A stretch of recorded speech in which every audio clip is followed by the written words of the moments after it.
Hello, magandang gabi po ng Sunday mula dito sa Cherry Hill, New Jersey. Sorry hindi ako nakapag-upload na prinamis ko na i-upload ko, i-explain ko ang tungkol sa laboratory result na nakuha natin mula kay Kumaring Irene. First of, ilang araw ko ding hinintay kasi na bigyan ako ng permission mula kay Kumaring Irene para ma-explain ko yung mga lab results na nagawa sa kanya, no? Sa mga nauna nating mga videos tungkol kay Irene na uh, I was suggesting na sinuggest ko ang tungkol sa complete blood count, na makita dapat ang kanyang hemoglobin, bakit siya namumutla, dapat makita ang kanyang liver function, yung mga yon in which na binigay sa akin nung isang araw ang I think ilang araw na rin ang nakalipas na result. Ayaw ko naman na basta-basta i-vlog, pag-usapan dito sa social media hanggat hindi ako nabibigyan ng permission ni Irene. So, nakuha ko na yung permission ko nung isang araw pa na okay lang kay Irene. Remember na kung ano man ang kikitain natin sa ating mga pagre-reaction video or pag-video tungkol kay Irene is ibabalik natin sa kanya or bibigyan natin sa kanya bilang tulong na rin nating lahat, kayong mga nanonood at kayong mga nagla-like, nag-share, nag-engage sa video is ibabalik natin. Yun nga lang is medyo mababa na konti ang ating views. Yung huling video natin wala pang 10,000 views. So hopefully talaga dumami-dami ang ating views kasi nga na-promise ko na ibibigay natin kay Irene bilang tulong na rin natin. So lahat tayo, kayo na nanonood, nagla-like, nag-share, nag-engage is at patapusin po ang video at huwag din pong mag-skip ng ads para yung kikitain talaga ng mga video is mapupunta kay Irene. So, yon. Okay. Punta na po tayo doon sa sinabi ko na complete blood count. Dahil gusto kong makita ang kanyang hemoglobin level. Kasi nga, may nagsasabi na namumutla, tapos ang kanyang dumi ay medyo itim. So, gusto kong makita kung baka may internal bleeding siya. So, meron naman pong result ang kanyang hemoglobin, nakita ko, is normal.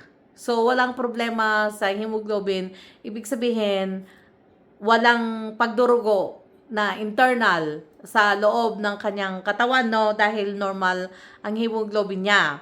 So, wala tayong problema doon. Ngayon, nakita din natin yung liver function niya. Liver function niya is medyo mataas lang ng 4 points, which is what call this, expected natin yon dahil nga meron siyang mga cyst or meron siyang mga bukol-bukol na maliliit sa kanyang atay. Kaya expected ko na tataas ang kanyang liver enzyme, though hindi siya masama. Like 4 points off lang, which is kumbaga walang kumbaga wala yon. Kaya okay lang ang kanyang liver. Ibig sabihin hindi namamatay ang kanyang liver, healthy pa rin ang kanyang liver. It's only 4 points off. So, usually, again, like I said, hindi naman sa paulit-ulit, kundi para lang may paliwanag maigi. Kaya nag 4 points off lang yon, tumaas ng konti dahil nga sa may mga bukol ang kanyang liver. So, then yung iba pang mga numbers ng kanyang at ang kanyang white blood count pala, doon kasi nakikita kung merong systemic infection sa, ibig sabihin yung infection niya is kumalat na sa kanyang buong katawan, is normal din ang kanyang white blood count. So, ibig sabihin, walang infection na kumakalat sa kanyang buong katawan at iba pang mga parts ng dugo na kinuha. I'm pretty sure na yung liver, yung mga bukol sa liver niya is hindi siya cancerous. So, kung magpapatuloy na ganon ang resulta ng kanyang blood works is she's fine. Ngayon lang, ang ano na lang doon is that wala tayong hindi rin pala siya kinuha na daw ng ihi. So, di ba sabi niya, ang sinabi sa kanya ng doktor, complicated UTI, pero nung tinanong ko kung may resulta ng kanyang urinalysis na gusto kong makita, ang sabi sa akin, hindi naman daw siya pina-check sa ihi. So, saan nakuha yung diagnosis na may complicated UTI siya? So, at binigyan pa siya ng antibiotics, di ba? Kaya medyo kind of like medyo nagtataka ako kung paano na-diagnose na may UTI siya kung hindi naman siya kinuhanan ng ihi. Kasi importante yon na merong tinatawag na urinalysis and culture sensitivity just in case na may complicated UTI nga siya. At isa pa na lang talaga, nakita ko na may video na si PG Onjay tungkol sa health status na Irene, which hindi ko pa napanood, which is ayaw ko muna siyang panoorin kasi gusto ko lang muna na mag-reaction tungkol lang sa laboratory test na result na pinakita sa akin ni Irene. So far, kung hindi pa rin gumaganda ang kanyang pakiramdam at hindi nga siya nakuhanan ng ihi, so baka nga nagiging ano lang yon, yung UTI na medyo merong mga bakterya na hindi napapatay ng antibiotic na binigay sa kanya. Pero yun nga, sabi hindi naman daw siya kinuhanan ng ihi. Kaya nagtataka ako doon. At isa pa, kinakailangan niya rin siguro ng endoscopy at colonoscopy unless na at this time gumanda na yung kanyang pakiramdam. So, nagtataka pa rin ako doon sa pangingitim na maitim ang kanyang pupo unless of course na yun nga sabi ko nagtitake siya ng iron o kumakain ng mga pagkain na mataas sa iron or may mga kinain. However, yun nga yung kanyang pamumutla is okay naman na kanyang hemoglobin. Kaya medyo parang at this point in time, dahil nakita natin na normal lahat yon, which is thank good. At the same time, parang okay, maganda kasi nakita natin yung mga result na yun, wala doon ang problema. So, walang pagdurugo internally, hindi namamatay ang kanyang liver, so we're good about that.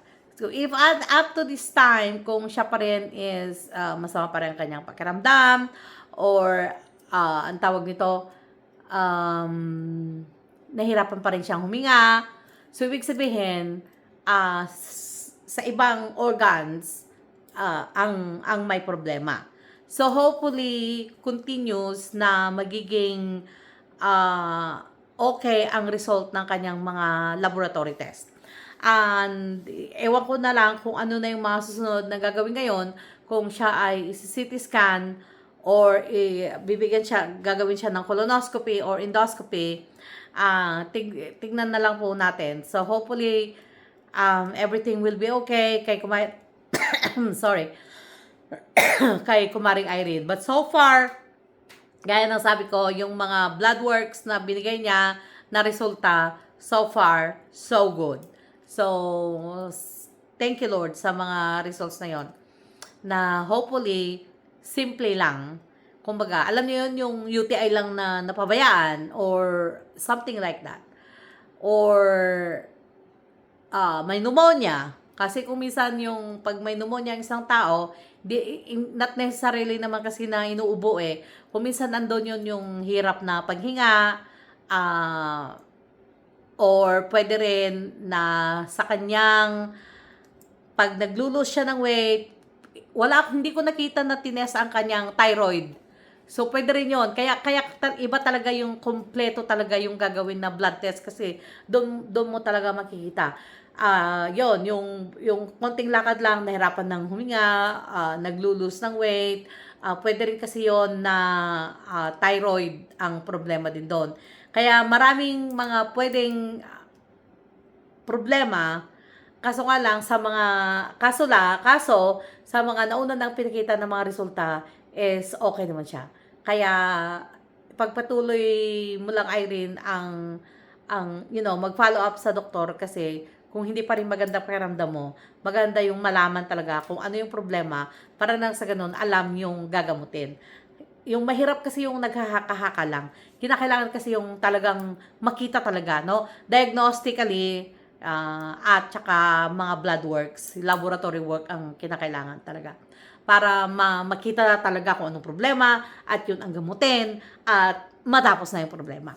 Kaysa yung yung hinahayaan mo na lumala or ang dami-daming nagsasuggest, ang dami-daming doktor sa kapaligiran mo, ang dami-daming doktor sa comment section.